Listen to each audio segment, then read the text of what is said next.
E nós vamos começar uma nova série hoje, que se chama Reino em Expansão.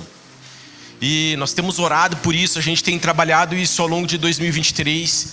E eu sei que nós vamos viver ainda muita expansão neste ano, em muitas áreas da nossa vida. São já muitas conquistas, muita vitória, muita bênção já de Deus para as nossas vidas em 2023, não é verdade?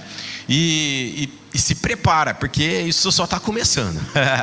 E isso não tem fim. Então, nós vamos aí iniciar essa série. São quatro ministrações sobre essa série. E hoje eu vou falar sobre ame o mundo. Anota aí. Ame o mundo.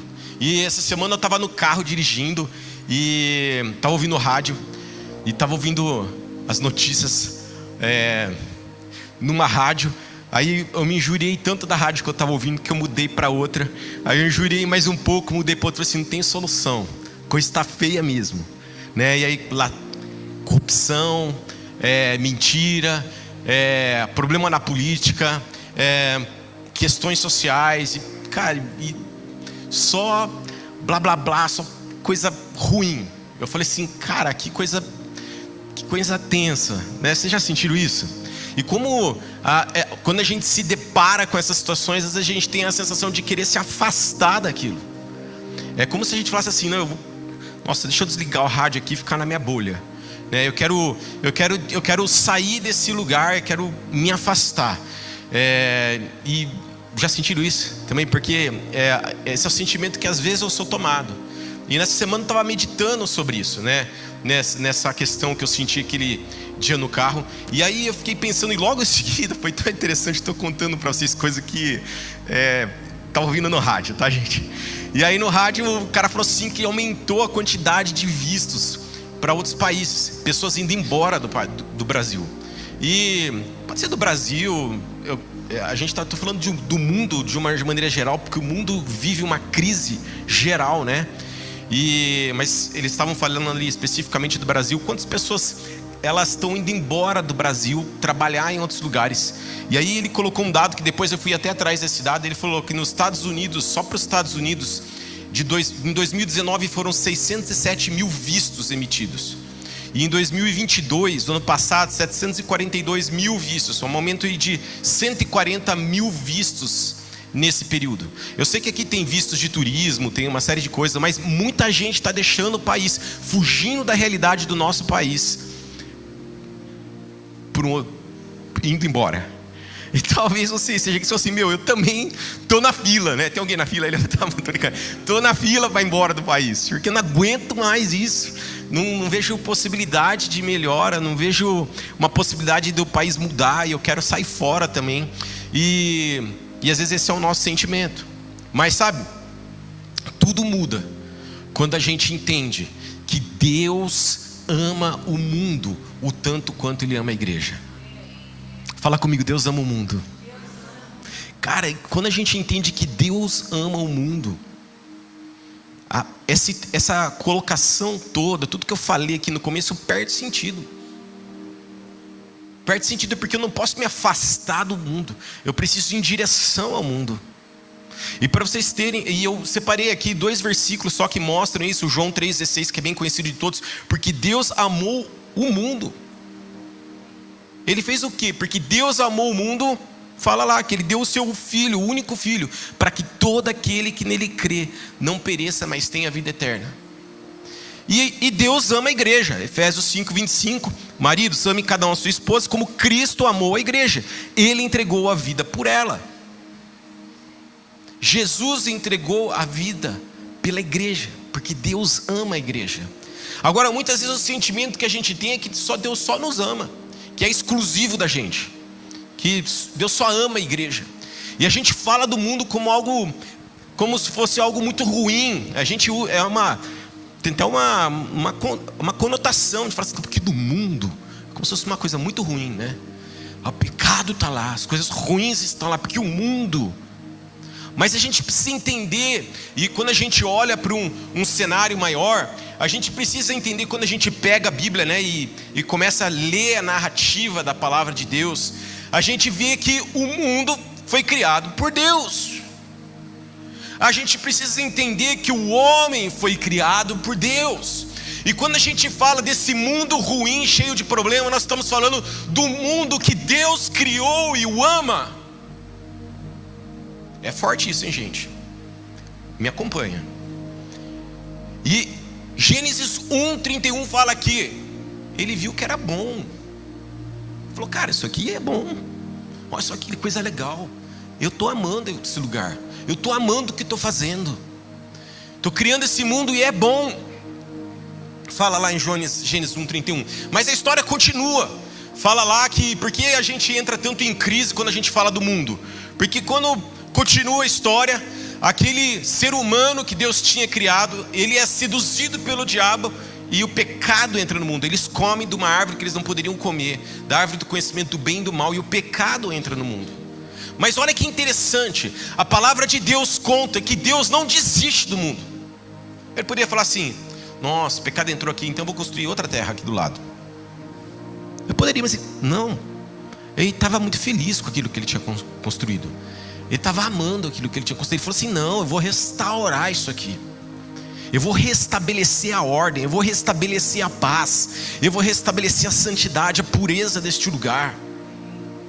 E ele cria uma estratégia para isso.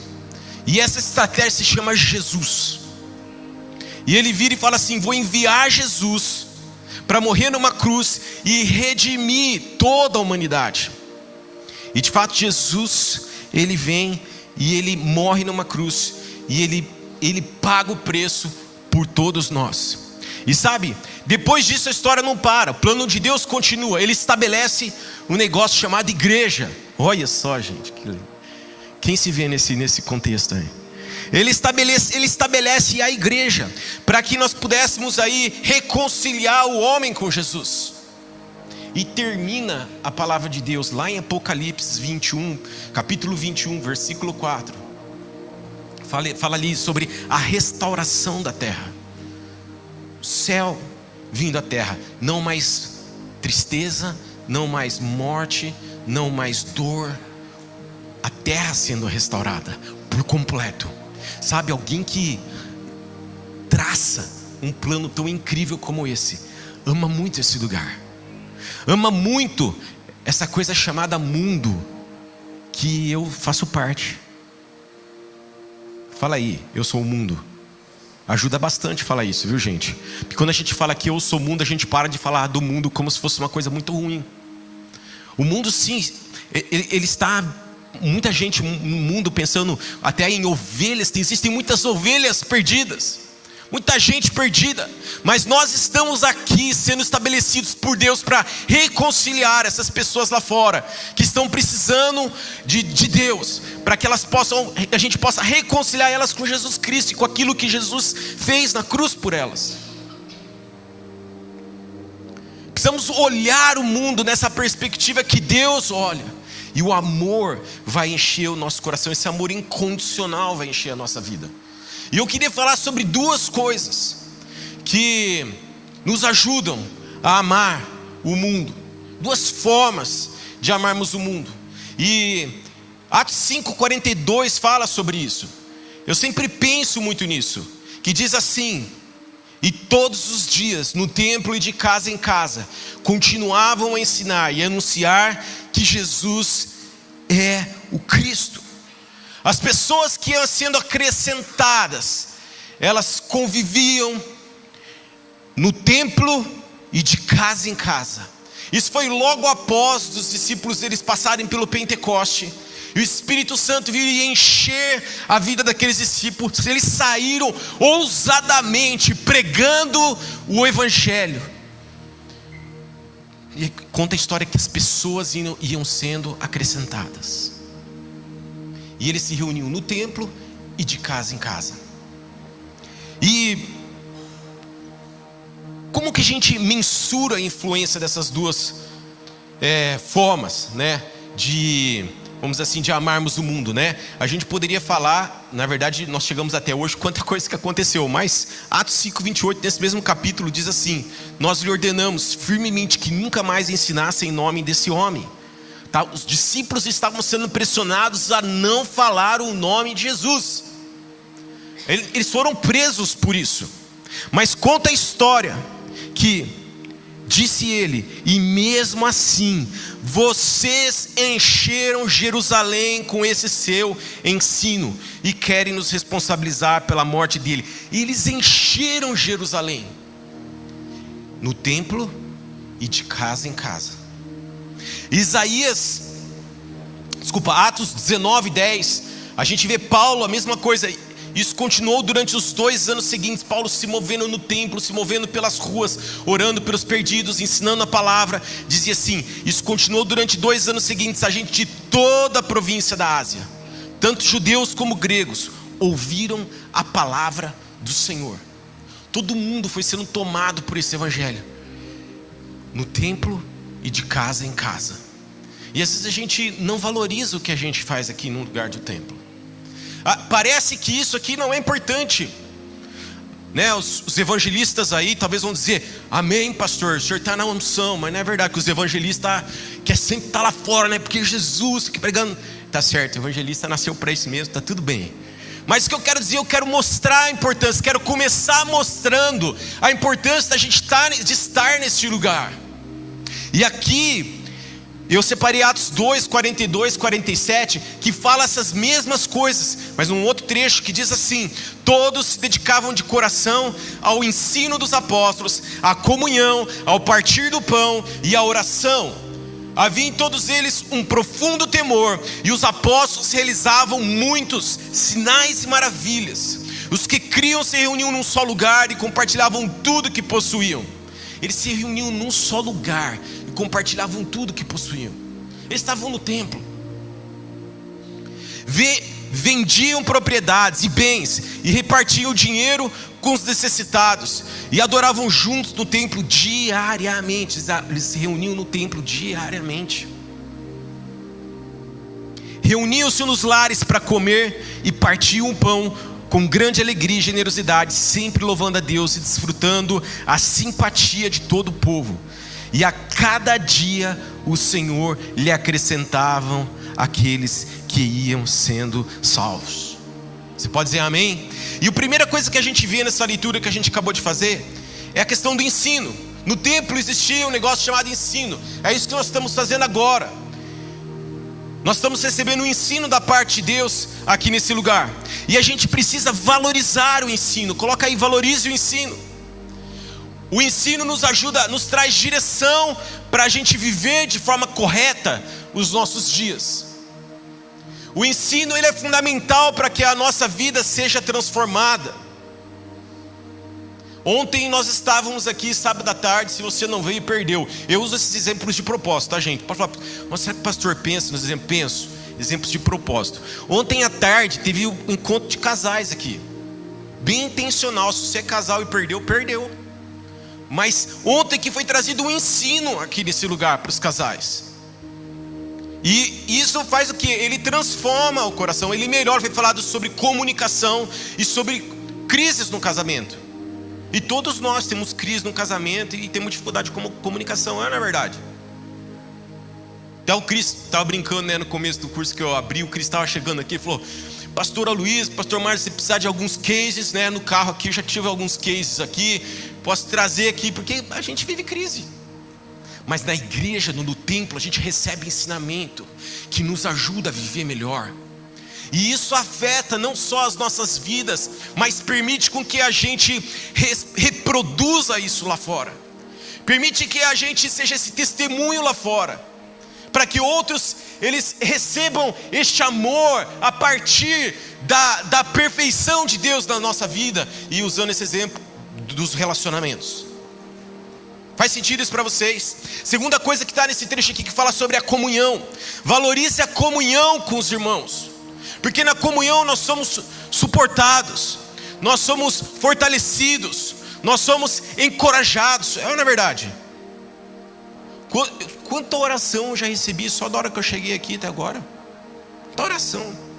Se eu for falar só de oração, comunhão. É nesse ambiente de comunhão que as pessoas nos abraçam. e nós somos curados. É nesse ambiente de comunhão que as pessoas nos abençoam generosamente como oferta. É nesse momento de comunhão, quando estão entendendo? É nesse relacionamento que a gente é suprido. Jesus se manifesta, Deus se manifesta quando eu estou me relacionando com o próximo, quando alguém sorri para mim, quando alguém me diz: paz do Senhor, a paz do Senhor na tua vida, e eu recebo em nome de Jesus. Deus te abençoe, obrigado, eu recebo isso em nome de Jesus, no lugar do templo. Você não sai na igreja, na tua empresa, fala assim: e aí, como é que você está, Sérgio? Oh, Deus te abençoe. Imagina que o Sérgio lá não é um irmão aqui em Cristo, né?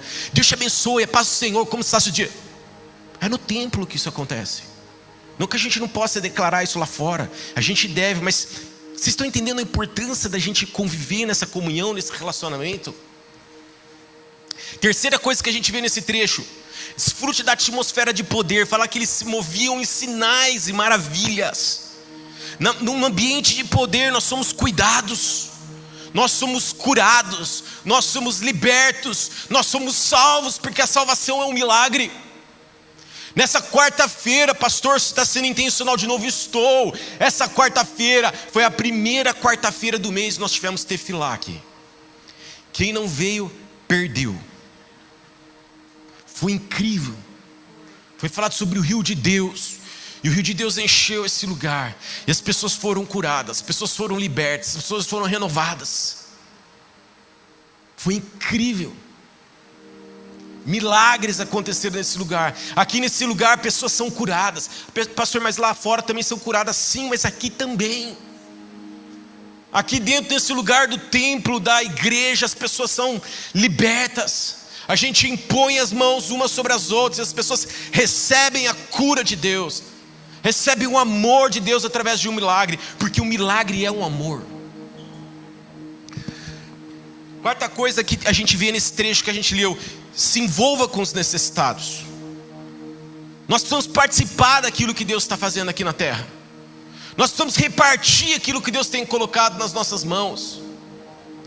Um exemplo disso está aí, nós temos feito campanhas regularmente, porque isso nos instiga. As campanhas que a gente faz aqui na igreja, elas nos esticam a sermos mais generosos, a olharmos para os necessitados. Ela vai muito além do que a gente trazer um agasalho aqui, levar Jesus para as pessoas, mas ela estica o nosso coração para perceber aqueles que estão ao nosso lado, aqueles que estão próximos. Está lotado de agasalho lá, e talvez você tenha trazido o agasalho que você usa. Quantas vezes a gente traz aquilo que a gente usa, porque não tem nem o que não usa para dar ele?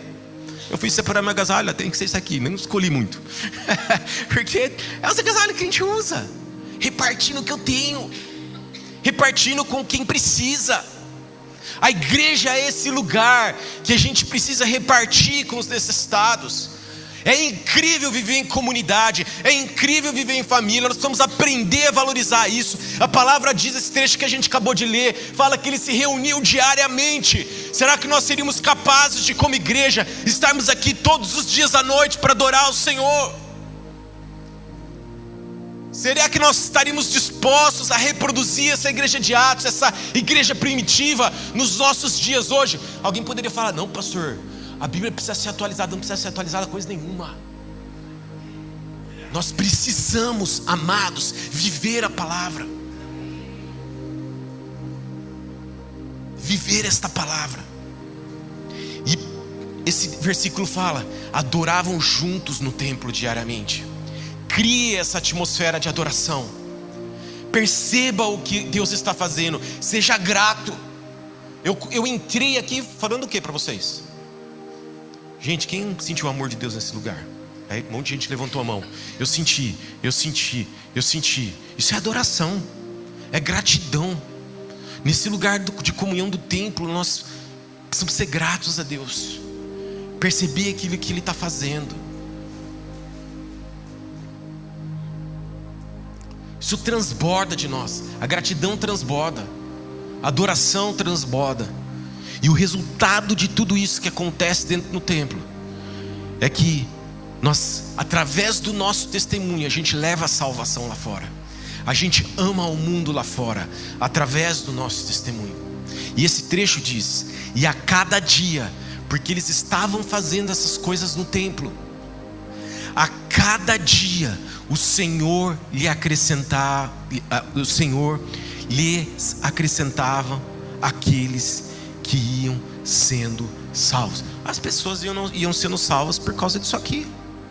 Quem sai daqui melhor, gente, renovado, restaurado, curado. Isso afeta lá fora. E a segunda coisa que nós lemos aqui nesse trecho anterior, que eu falei que eles faziam isso no templo, de casa em casa.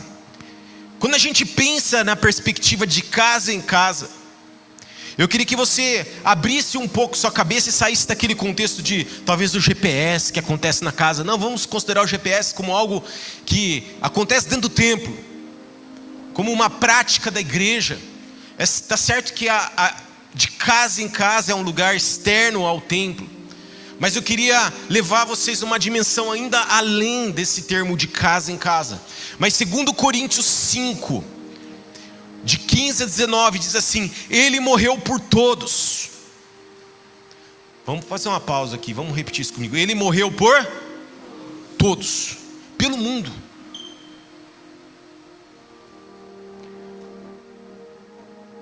Para que os que recebem sua nova vida não vivam mais para si mesmos, mas para Cristo, que morreu e ressuscitou por eles. O 16: portanto, não avaliamos mais ninguém do ponto de vista humano. Em outros tempos pensávamos em Cristo apenas do ponto de vista humano, mas agora o conhecemos de modo bem diferente. Logo, todo aquele que está em Cristo se tornou nova criação. A velha vida acabou e uma nova vida teve início. E tudo isso vem de Deus, aquele que nos trouxe de volta para si por meio de Cristo e nos encarregou de reconciliar outros com Ele. Ele nos encarregou de reconciliar outro com Ele. E quando eu falei de casa em casa, como algo mais profundo, fala da gente vá para fora do templo. Fala da gente sair das quatro paredes deste lugar. O de casa em casa é na tua empresa. De casa em casa é na tua escola, no teu hospital. De casa em casa é na clínica que você trabalha. De casa em casa é na tua família. Deus está nos chamando de fato para a gente influenciar esses lugares com amor, com o poder dEle, com os ensinamentos dEle. É forte isso, queridos. Deus está nos chamando, me chamando, te chamando para pastorear empresas. É muito mais, presta atenção, gente, não queira pastorear daqui, gente, é difícil demais. Alguém quer meu lugar? É difícil, pastoreia tua empresa, pastoreia tua família, pastoreia ali a tua universidade, monta um grupo de estudos, cria uma igreja naquele lugar, pregue Jesus no teu hospital, com os outros enfermeiros, com os médicos. Seja pastor na tua família. Nós somos chamados para pastorear o mundo. Nós somos chamados para pastorear os rebanhos que estão perdidos, ir atrás deles, buscar eles, reconciliar eles com Cristo. Isso é sair de fora das quatro paredes. Eu sou um pastor. Fala assim: eu sou um pastor. Eu sou um pastor onde eu estou. Se olhe dessa forma, isso muda muita coisa. Porque quando você entende que você é pastor, você chega lá no teu trabalho, alguém está com um problema, você dá valor para ele, você ouve ele, você ajuda ele a resolver o problema dele, você se importa com ele, porque você é o pastor dele. Você ora por ele, você jejua por ele, porque é teu pastor, é tua ovelha, é uma ovelha perdida, e que você precisa ajudar ela a conhecer Cristo. É teu papel reconciliar ele com Cristo. É nosso papel esse trabalho. Deus estabeleceu a gente como igreja para restaurar o mundo. Nós temos uma função, nós temos um papel. Segundo ponto aqui: viva para a sua missão em Cristo. Esse versículo fala: não vivam mais para si mesmos, mas para Cristo. Deixe de lado o desconforto, deixe de lado o seu descanso, deixe de lado o seu lazer, para viver para Cristo. Não põe na balança não, gente. Não, porque eu também preciso descansar. Descansa no céu, meu irmão. A Bíblia é clara, viva para Cristo. Não tem outra palavra. Vou repetir, viva para Cristo. Estou falando que tem problema viajar, vocês estão entendendo, né, gente? Viajar não pode ser uma desculpa para nós. O descanso não pode ser uma desculpa para nós. O conforto não pode ser uma desculpa para nós, para a gente não viver o que Cristo quer que a gente viva. Eu estava numa reunião essa terça-feira à noite, da TEP Global, que nós aqui apoiamos como igreja. E eu estava sentado numa reunião à noite, bem tarde, com um grupo de empresários. E a gente estava conversando com os empresários. Eu comecei a reunião assim: gente, a gente poderia estar assistindo Netflix. Falei para eles ficaram olhando assim para mim, né? Ou nós vamos para uma reunião aqui de trabalho, né? E eu comecei a reunião assim: gente, a gente poderia estar todo mundo assistindo Netflix, mas nós entendemos que Jesus nos chamou para viver as coisas dele. E por isso nós estamos sentados aqui nessa cadeira. E nós estamos aqui falando sobre projetos do reino. E nós começamos ali a desenvolver um outro projeto para o reino, um novo projeto para a TEP Global. Projetos ali, gente, vivendo o que Cristo pediu para a gente viver. Colocando o nosso tempo, o nosso tesouro, o nosso talento. Falar de comprometimento, falar de engajamento. Você crê nisso? Deus está nos chamando para esse comprometimento com o reino. A gente para muito rápido, para por pouca coisa. A gente tem que persistir em direção àquilo que Deus tem para nós. O pastor Rolando estava orando no começo. Ali a gente estava orando na minha sala, e ele estava orando assim de coisa. Ele estava lembrando o episódio de Jesus no Getsemane. Foi isso, né, pai? No Getsemane. E ele estava falando que Jesus podia ter desistido de ir para a cruz.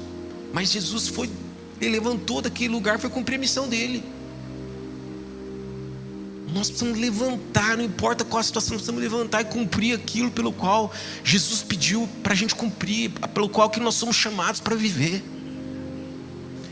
Sai da tua condição, do teu lugar e vai. Ah, mas por que isso? Não tenho dinheiro, porque não sei o quê, porque meu filho, porque minha comida, porque meu trabalho, porque meu carro. Levanta da tua condição e avança em direção ao teu chamado. Amém, amados? Não coloca nada na frente do que Deus tem para você. Eu gosto muito, Marquinhos não está aqui, mas eu gosto muito do Marquinhos. Ele fala: a gente mora em Hortolândia, mas eu combinei com a Vicky que a gente nunca ia falar que a gente não ia para a igreja por causa de gasolina. A gasolina depois Deus ia prover. Agora há pouco a Marcela estava ministrando a oferta e o dízimo aqui. E ela estava falando sobre isso. Primeiro eu vou dar meu dízimo. E depois buscar a Deus em primeiro lugar. E todas as outras coisas vão ser acrescentadas. Eu ainda vou escrever um livro sobre esse versículo. Mas terceira coisa: olhe o mundo com os olhos de Deus. Através da sua redenção, através do seu amor. Não olhe para o mundo como eu comecei falando hoje aqui, a partir da ótica do pecado, da corrupção, da prostituição, da mentira. Mas faça algo por Ele. Vá em direção a Ele com amor. Olhe como criação de Deus. E quando você olha o mundo como criação de Deus, muda. A gente não vai olhar para o governo e falar assim: ah, mas esse governo está perdido. Nunca vai falar isso. A gente vai falar: não, eu preciso fazer algo por isso. Eu preciso mudar isso. Alguém pode dizer: mas como que eu vou mudar isso? A gente vai falar mais sobre isso daqui a pouco. Como que eu posso mudar uma nação? Como que eu posso mudar um mundo? Promova reconciliação com Deus. Essa abordagem de olhar as pessoas com os olhos de Deus, elas exigem de nós a gente promover essa reconciliação com Deus. Fala da gente de fato levar esse amor, mostrando a dimensão da graça de Deus pelas nossas vidas. Graça e verdade, diz a palavra. Não é só através da verdade, mas com a graça e a verdade. E existe uma ordem ainda. A graça vem antes da verdade. Nós precisamos amar as pessoas. Não estou falando só ser movido por graça, porque isso aí é um discurso motivacional.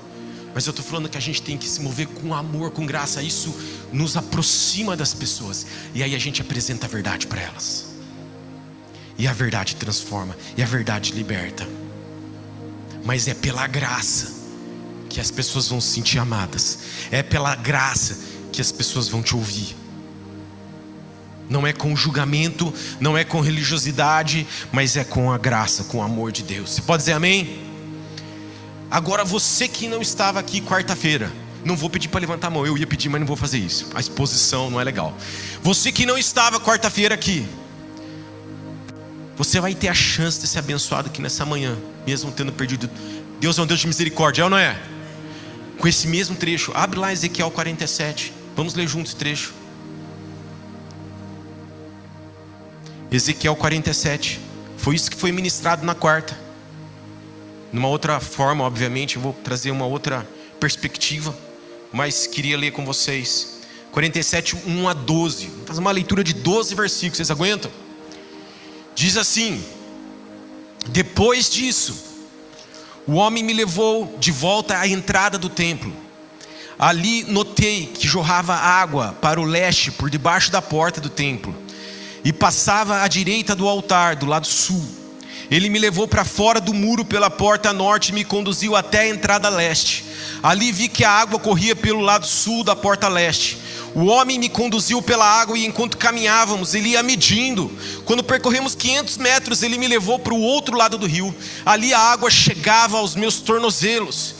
Ele mediu mais 500 metros e atravessamos o rio novamente. Dessa vez a água chegava a meus joelhos. Depois de mais 500 metros chegava a minha cintura. Então ele mediu mais 500 metros. Ali a água era um rio fundo o suficiente para atravessar a nado, mas fundo demais para ele atravessar a pé. Ele me perguntou: filho do homem, você está vendo?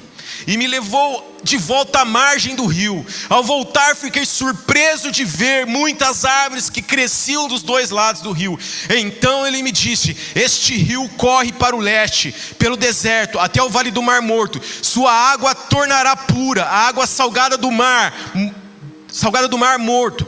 Por onde a água deste rio passar haverá muitos seres vivos. O Mar Morto ficará cheio de peixes, porque sua água se tornará pura.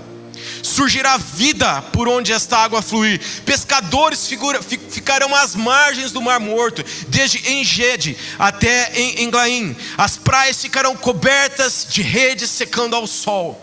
O Mar Morto se encherá de peixes de todas as espécies, como os peixes do mar Mediterrâneo. Mas os brejos e os pântanos não serão purificados, continuarão salgados. Em ambas as margens do rio crescerão árvores frutíferas de toda a espécie. As folhas descerão, árvores nunca secarão nem cairão, e sempre haverá frutos em seus ramos. Produzirão uma nova colheita a cada mês, pois são gerados pela água do rio que nasce no templo. Seus frutos servirão de alimento e suas folhas de remédio. Onde começam essas águas? No templo. Essas águas fluem para a nossa sociedade, para este mundo, a partir deste lugar, do templo. E eles saem do templo, essas águas, e elas invadem o mundo, e elas crescem à medida que elas vão saindo do templo. Elas vão crescendo, elas vão subindo, elas vão tomando e restaurando todo o mundo e toda a humanidade. Mas pastor, como é que eu vou mudar alguma coisa no governo?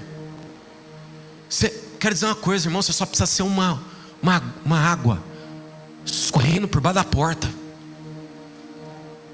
É como uma cachoeira.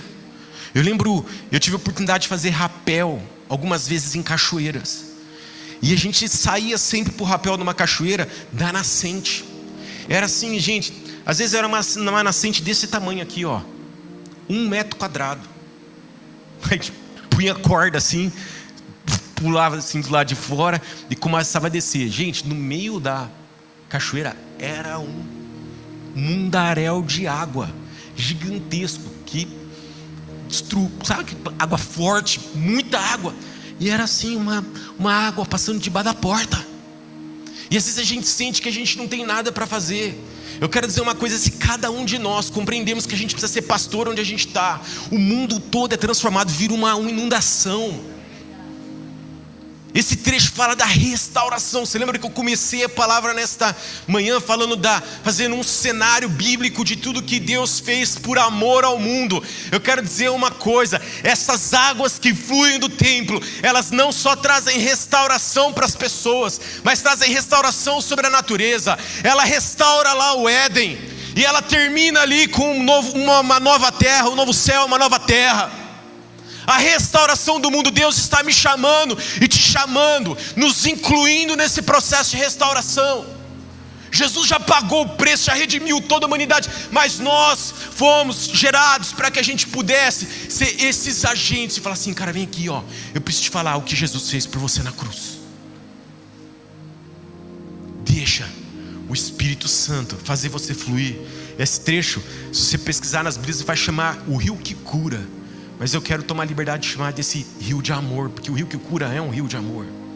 E esse rio de amor tem um nome, é Jesus Cristo. É Jesus. Deixa Ele fluir através da tua vida. Valorize isso daqui e valorize de casa em casa. Permita as águas começarem neste lugar, nessa manhã, e fluir para esse lugar de casa em casa. Você pode dizer amém? Sabe, as pessoas, é isso que nós precisamos fazer. Ninguém quer ouvir alguém que fala mal do mundo. Você imagina lá, se a presidente, a Fran, presidente do Brasil, olha, Fran, promovi você, presidente do Brasil, eu chego lá e falo: Fran, como embaixador de um outro país, falo: Fran, que país zoado, ruim, o país aqui vai para falência, vai quebrar. Você vai querer alguma coisa de mim, como embaixador? Não quero nada de você não, falando mal de mim. O mundo quer ouvir a gente falar para ele o seguinte: cara, Deus ama você, Deus ama a tua vida. Se é presidente, eu quero dizer uma coisa: Deus te ama, Ele vai restaurar a tua nação. Aí ela vai falar assim: não, vem trabalhar aqui do meu lado. Quando você está entendendo? Faz sentido isso para vocês? Tem uma frase do Edson Silvoso que eu anotei aqui, a frase interessante, fala assim: muitas vezes a igreja é como um campo de concentração, esperando para ser liberta. A gente fica aqui: ai, será que eu vou ser liberto hoje? Será que Jesus volta hoje, volta amanhã? Mas a igreja de Cristo precisa ser esse local que expande de dentro para fora, como um rio que sai do templo. Amém?